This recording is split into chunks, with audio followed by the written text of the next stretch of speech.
ओम शांति। 15 नवंबर 2024। बाबा के महावाक्य। मीठे बच्चे, अपनी जांच करो कि कितना समय बाप की स्मृति रहती है, क्योंकि स्मृति में है ही फायदा, विस्मृति में है घाटा। प्रश्न: इस पाप आत्माओं की दुनिया में कौन सी बात बिल्कुल असंभव है और क्यों?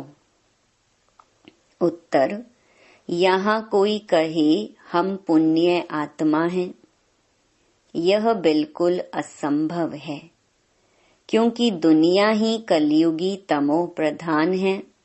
मनुष्य जिसको पुण्य का काम समझते हैं वह भी पाप हो जाता है, क्योंकि हर कर्म विकारों के वश हो करते हैं। ओम शांति। यह तो बच्चे समझते होंगे, हम अभी ब्रह्मा के बच्चे, ब्रह्मा कुमार कुमारियां हैं, फिर बाद में होते हैं देवी देवता। यह तो तुम ही समझते हो, दूसरा कोई नहीं समझते। तुम जानते हो हम ब्रह्मा कुमार कुमारियां बेहद की पढ़ाई पढ़ रहे हैं। 84 जन्मों की पढ़ाई भी पढ़ते, सृष्टि चक्र की पढ़ाई भी पढ़ते, फिर तुमको यह शिक्षा मिलती है कि पवित्र बनना है। यहाँ बैठे तुम बच्चे बाप को याद तो जरूर करते हो, पावन बनने के लिए। अपने दिल से पूछो, सच सच हम बाप की याद में बैठे थे या माया रावण बुद्धि को और तरफ ले गई? बाप ने कहा है, मामेकम याद करो तो पाप कटे। अब अपने से पूछना है, हम बाबा की याद में रहे या बुद्धि कहाँ चली गई? स्मृति रहनी चाहिए कितना समय हम बाबा की याद में रहे, कितना समय हमारी बुद्धि कहाँ कहाँ गई। अपनी अवस्था को देखो। जितना टाइम बाप को याद करेंगे उससे ही पावन बनेंगे। जमा और ना का भी पोता मेल रखना है। आदत होगी तो याद भी रहेगा, लिखते रहेंगे। डायरी तो सबके पॉकेट में रहती ही है। जो भी व्यापार वाले होते हैं उन्हों की है हद की डायरी, तुम्हारी है बेहद की डायरी। तो तुमको अपना चार्ट नोट करना है। बाप का फरमान है, धंधा आदि सब कुछ करो, परंतु कुछ समय निकाल मेरे को याद करो। अपने पोता मेल को देख फायदा बढ़ाते जाओ, घाटा ना डालो। तुम्हारी युद्ध तो है ना, सेकंड में फायदा, सेकंड में घाटा। झट मालूम पड़ता है हमने फायदा किया या घाटा। तुम व्यापारी हो ना, कोई विरला यह व्यापार करे। स्मृति से है फायदा, विस्मृति से है घाटा। यह अपनी जांच करनी है। जिनको ऊंच पद पाना है तो उनको तो ओना रहता है। देखें हम कितना समय विस्मृति में रहे। यह तो तुम बच्चे जानते हो, हम सब आत्माओं का बाप पतित पावन है। हम असुल आत्माएं हैं, अपने घर से यहाँ आए हैं, यह शरीर लेकर पार्ट बजाते हैं। शरीर विनाशी है, आत्मा अविनाशी है। संस्कार भी आत्मा में रहते हैं। बाबा पूछते हैं, हे आत्मा याद करो, इस जन्म के छोटेपन में कोई उल्टा काम तो नहीं किया है। याद करो। 3-4 वर्ष से लेकर याद तो रहती है, हमने छोटेपन में कैसे बिताया, क्या क्या किया। कोई भी बात दिल अंदर खाती तो नहीं है। याद करो। सतयुग में पाप कर्म होते ही नहीं तो पूछने की बात नहीं रहती। यहाँ तो पाप होते ही हैं। मनुष्य जिसको पुण्य का काम समझते हैं वह भी पाप ही है। यह है ही पाप आत्माओं की दुनिया। तुम्हारी लेन देन भी है पाप आत्माओं से। पुण्य आत्मा यहाँ है ही नहीं। पुण्य आत्माओं की दुनिया में फिर एक भी पाप आत्मा नहीं। पाप आत्माओं की दुनिया में एक भी पुण्य आत्मा नहीं हो सकती। जिन गुरुओं के चरणों में गिरते हैं वह भी कोई पुण्य आत्मा नहीं है। यह तो है ही कलयुग, सो भी तमो प्रधान। तो इसमें कोई पुण्य आत्मा होना ही असंभव है। पुण्य आत्मा बनने लिए ही बाप को बुलाते हैं कि आकर हमको पावन आत्मा बनाओ।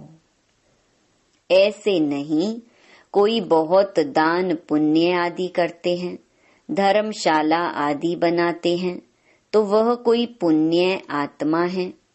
नहीं।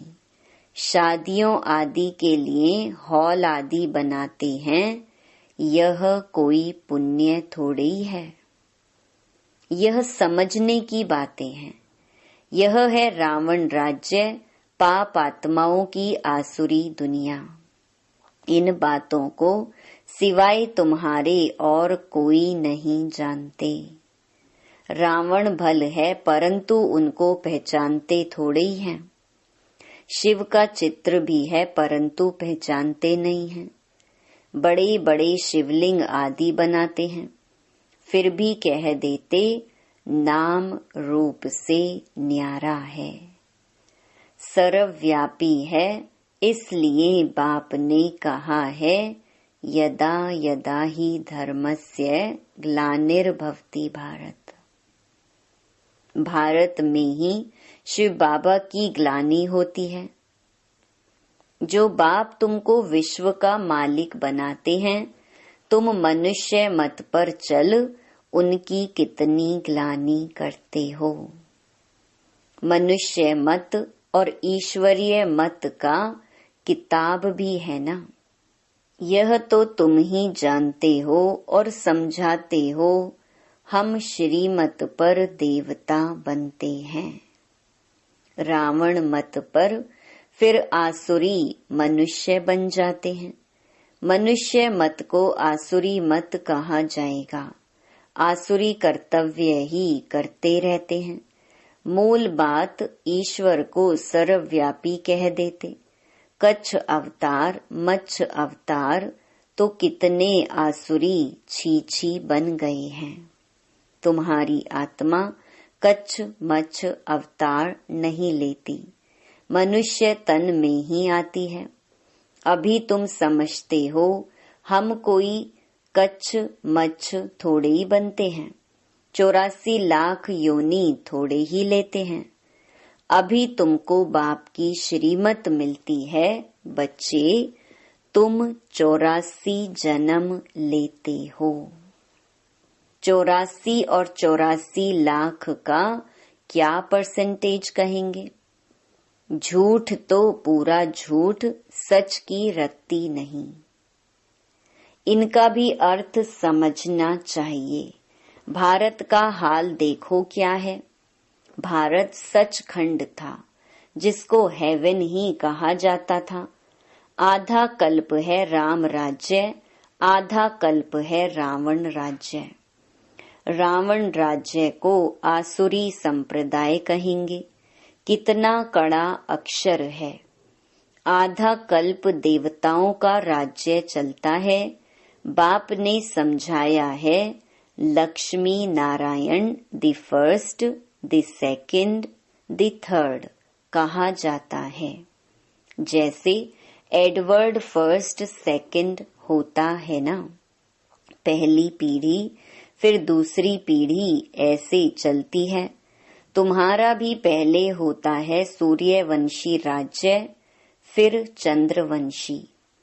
बाप ने आकर ड्रामा का राज भी अच्छी रीति समझाया है। तुम्हारे शास्त्रों में यह बातें नहीं थी। कोई कोई शास्त्रों में थोड़ी लकीरें लगाई हुई हैं, परंतु उस समय जिन्होंने पुस्तक बनाई हैं उन्होंने कुछ समझा नहीं है।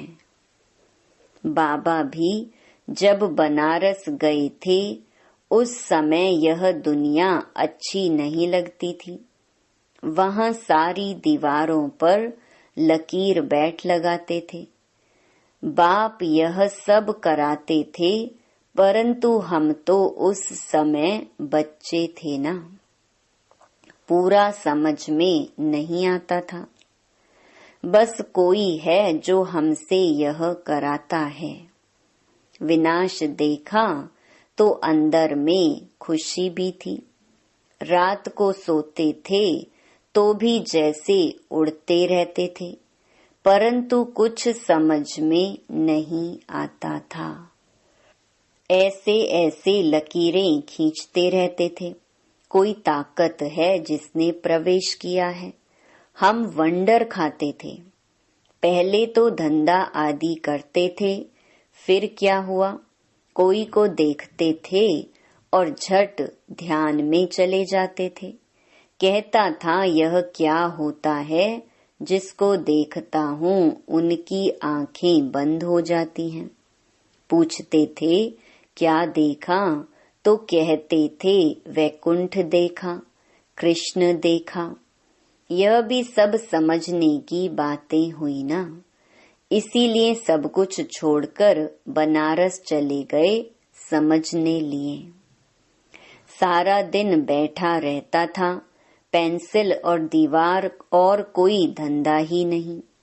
बेबी थे ना, तो ऐसे ऐसे जब देखा तो समझा अब यह कुछ करना नहीं है, धंधा आदि छोड़ना पड़ेगा।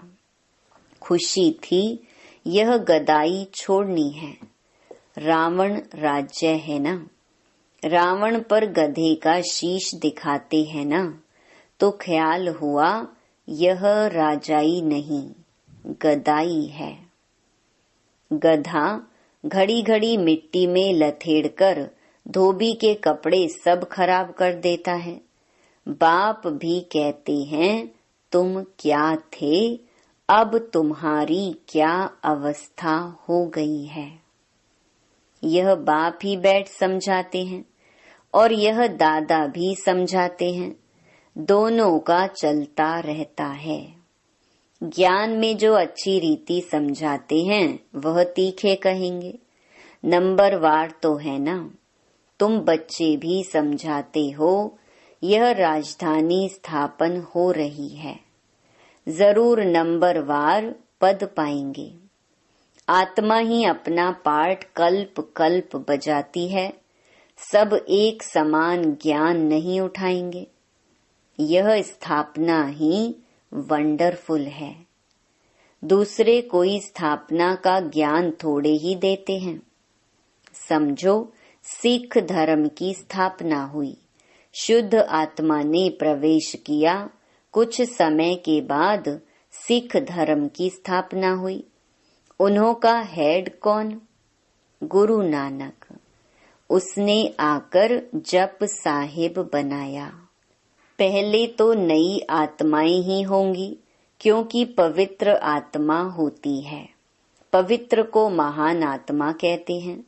सुप्रीम तो एक बाप को कहा जाता है, वह भी धर्म स्थापन करते हैं तो महान कहेंगे, परंतु नंबरवार पीछे पीछे आते हैं।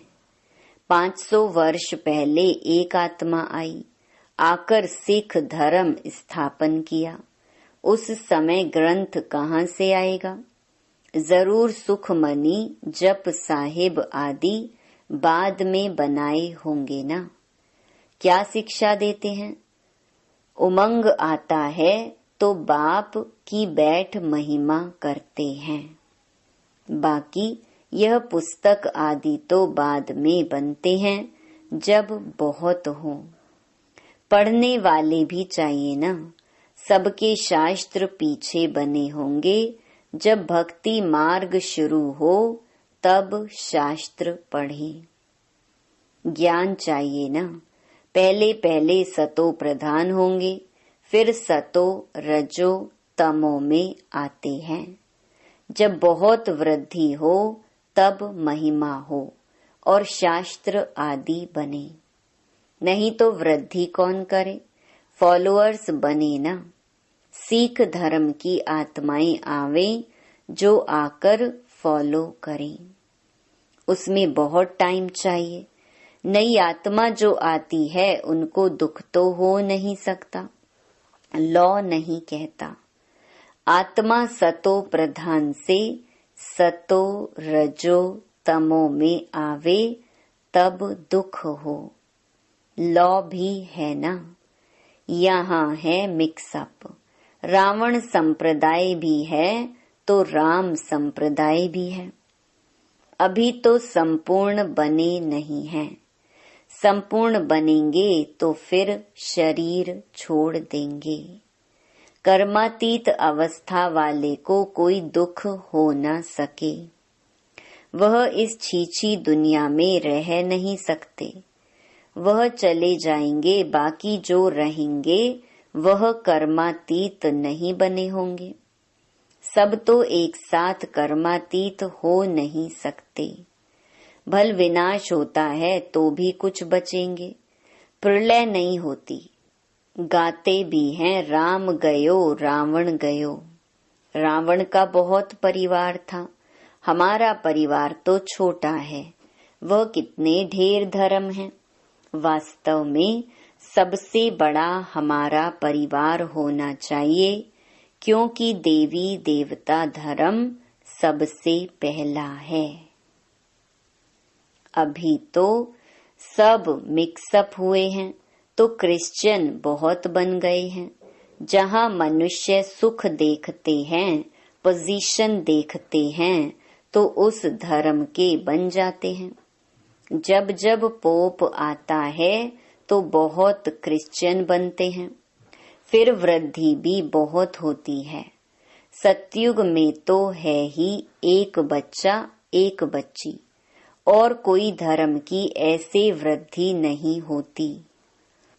अभी देखो सबसे क्रिश्चियन तीखे हैं। जो बहुत बच्चे पैदा करते हैं उनको इनाम मिलता है, क्योंकि उन्हों को तो मनुष्य चाहिए ना, जो मिलिट्री लश्कर काम में आएगा। हैं तो सब क्रिश्चियन। रशिया, अमेरिका सब क्रिश्चियन हैं। एक कहानी है। 2 बंदर लड़े, माखन बिल्ला खा गया। यह भी ड्रामा बना हुआ है। आगे तो हिंदू मुसलमान इकट्ठे रहते थे। जब अलग हुए तब पाकिस्तान की नई राजाई खड़ी हो गई। यह भी ड्रामा बना हुआ है। 2 लड़ेंगे तो बारूद लेंगे, धंधा होगा। ऊंच ते ऊंच उन्हों का यह धंधा है। परंतु ड्रामा में विजय की भावी तुम्हारी है। 100% सर्टेन है। तुम्हें कोई भी जीत नहीं सकते। बाकी सब खत्म हो जाएंगे। तुम जानते हो नई दुनिया में हमारा राज्य होगा, जिसके लिए ही तुम पढ़ते हो, लायक बनते हो। तुम लायक थे, अब ना लायक बन पड़े हो, फिर लायक बनना है। गाते भी हैं पतित पावन आओ, परंतु अर्थ थोड़े ही समझते हैं। यह है ही सारा जंगल। अब बाप आए हैं आकर कांटों के जंगल को गार्डन ऑफ फ्लावर बनाते हैं। वह है डेटी वर्ल्ड, यह है डेविल वर्ल्ड। सारी मनुष्य सृष्टि का राज समझाया है। तुम अभी समझते हो हम अपने धर्म को भूल धर्म भ्रष्ट हो गए हैं। तो सब कर्म विकर्म ही होते हैं। कर्म विकर्म अकर्म की गति बाबा तुमको समझा कर गए थे। तुम समझते हो बरोबर कल हम ऐसे थे, फिर आज हम यह बनते हैं। नजदीक है ना। बाबा कहते हैं कल तुमको देवता बनाया था, राज्य भाग्य दिया था, फिर सब कहाँ किया। तुमको स्मृति आई है भक्ति मार्ग में हमने कितना धन गंवाया है। कल की बात है ना। बाप तो आकर हथेली पर बहिष्ट देते हैं, यह ज्ञान बुद्धि में रहना चाहिए। बाबा ने यह भी समझाया है, यह आंखें कितना धोखा देती हैं। क्रिमिनल आई को ज्ञान से सिविल बनाना है। अच्छा, मीठे मीठे सिकिलधे बच्चों प्रति माता पिता बाप दादा का याद प्यार और गुड मॉर्निंग। रूहानी बाप की रूहानी बच्चों को नमस्ते। धारणा के लिए मुख्य सार। पहला, अपनी बेहद की डायरी में चार्ट नोट करना है कि हमने याद में रहकर कितना फायदा बढ़ाया। घाटा तो नहीं पड़ा। याद के समय बुद्धि कहाँ कहाँ गई। दूसरा, इस जन्म में छोटेपन से हमसे कौन कौन से उल्टे कर्म अथवा पाप हुए हैं वह नोट करना है। जिस बात में दिल खाती है उसे बाप को सुनाकर हल्का हो जाना है। अब कोई भी पाप का काम नहीं करना है। वरदान, कर्म बंधन को सेवा के बंधन में परिवर्तन कर सर्व से न्यारे और परमात्म प्यारे भव। परमात्म प्यार ब्राह्मण जीवन का आधार है, लेकिन वह तब मिलेगा जब न्यारे बनेंगे। अगर प्रवृत्ति में रहते हो तो सेवा के लिए रहते हो। कभी भी यह नहीं समझो कि हिसाब किताब है, कर्म बंधन है, लेकिन सेवा है। सेवा के बंधन में बंधने से कर्म बंधन खत्म हो जाता है। सेवा भाव नहीं तो कर्म बंधन खींचता है। जहाँ कर्म बंधन है वहाँ दुख की लहर है। सेवा के बंधन में खुशी है। इसीलिए कर्म बंधन को सेवा के बंधन में परिवर्तन कर न्यारे प्यारे रहो तो परमात्म प्यारे बन जाएंगे। स्लोगन, श्रेष्ठ आत्मा वह है जो स्व स्थिति द्वारा हर परिस्थिति को पार कर ले। ओम शांति।